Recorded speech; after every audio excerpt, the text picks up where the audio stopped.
All right, welcome back to the Elias Macko Show. Just one little tidbit, developing story out of Washington, D.C. in the U.S. Capitol that I want to make you aware of. So a plethora of Republican U.S. senators are now joining a push led by Democratic senators to block Donald Trump's Canadian tariffs. Now, there's going to be a resolution in the Senate on terminating the national emergency that the White House declared over illicit fentanyl, right, which allowed them to go after Canada with these extreme tariffs. So now there appears to be a bipartisan movement, senators, primarily Democratic, but a growing number of Republicans as well, that could force this issue to a vote. And that could lead, this is the most serious pushback that Donald Trump has had on the tariff front. Okay, so just we're following that story here, and there is some movement on the U.S. side in the U.S. Senate. Okay, let's switch gears now. Animal advocates in Montreal raising concerns over the rising number of French bulldogs being surrendered due to their costly medical issues. The breed's popularity has led to unethical breeding practices, resulting in chronic health problems. Montreal SPCA saying more owners are giving up their Frenchies because they can't afford the vet bills. Let's go to Dr. Sophia Skoulikas, who is a veterinarian at the Liesse Animal Clinic in Dorval. Dr. Skoulikas, welcome to the program. Hi, how are you? I'm doing well. Let's talk about the French bulldogs. Now, my mama said if you don't have anything nice to say, don't say it at all, which is why I never offer an opinion on French bulldogs. But I know a lot of people love them. They tell them, "Oh, they're so cute," and then they end up getting them. What should people know about the French bulldog before they get one?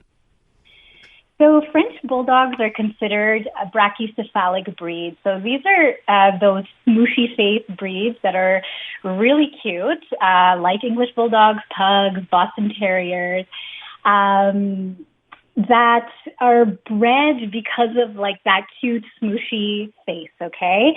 But the issue that arises with that is that they end up having a smooshed face with like basically all like the regular anatomy that a normal mesocephalic dog would have. So what this causes is you'll have issues like stenotic nares where their nostrils aren't big enough. They'll have elongated soft palates blocking normal breathing patterns. They'll even have, because of like that increased pressure, they will end up having everted laryngeal saccules, which causes even more obstruction for breathing.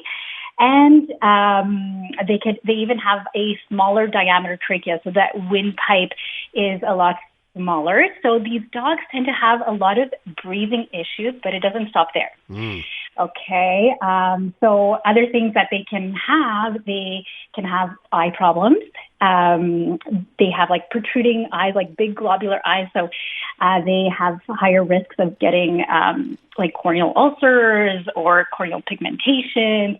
They tend to have musculoskeletal problems because of the way that their bones are made, spinal problems, and even skin problems that are related to allergies. It sounds like if you get a French bulldog, you're signing up. Care, it doesn't matter what the dog is, right? Veterinarian care, that stuff can be costly.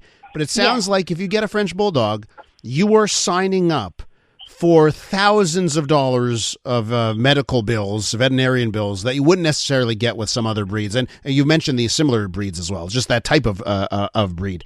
What are we talking about when it comes to the care and how much it costs? What should someone know about how much it's going to cost to take care of a dog that's like a French bulldog?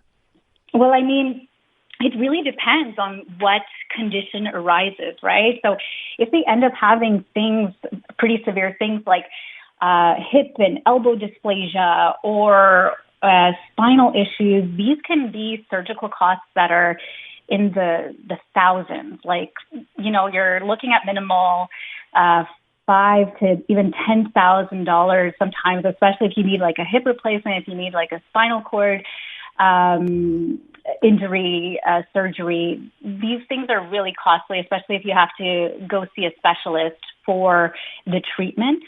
For skin problems, let's say they have allergies and it's skin-related issues, you are definitely looking at, at least like $150 a month on medication, on special foods, on special shampoos.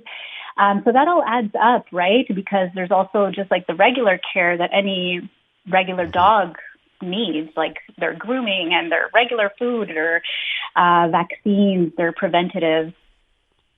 And let me ask you if, because I've heard a lot of people say, well, this also has to do with unethical breeders, right? So let me ask you about that aspect here. Or, along with this, maybe it doesn't even matter if you can have the best breeder in the world. Some of these things are just unique to the breeds here.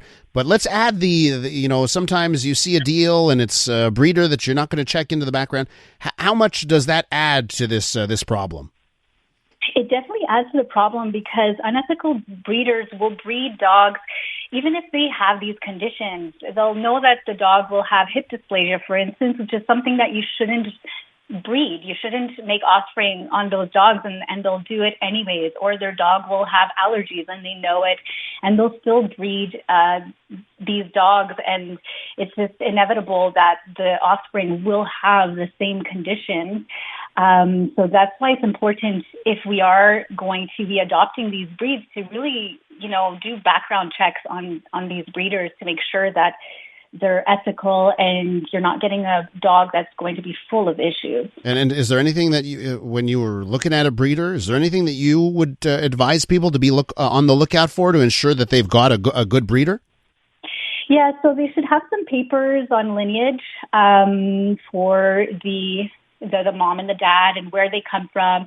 They should definitely have papers on their health status of the parents, and they can always do tests for hip dysplasia as well. And those are papers for sure that I would recommend people to look for and ask for when they're getting these types of breeds. Dr. Skoulikas, I have to leave it there. I want to thank you so much for hopping on this morning. No problem. Thank you so much. That's Dr. Sophia Skoulikas, veterinarian at the Liesse Animal Clinic in Dorval. Hey, let me remind you about a new podcast that you need to check out. It's called That Just Happened with Vashi Kapelos, Canada Chooses 2025. Weekly wrap-up of the latest campaign news, highlights, and analysis. And Vashi's going to have a new episode every Friday afternoon. Go check it out now. That Just Happened with Vashi Kapelos on the iHeart Radio app.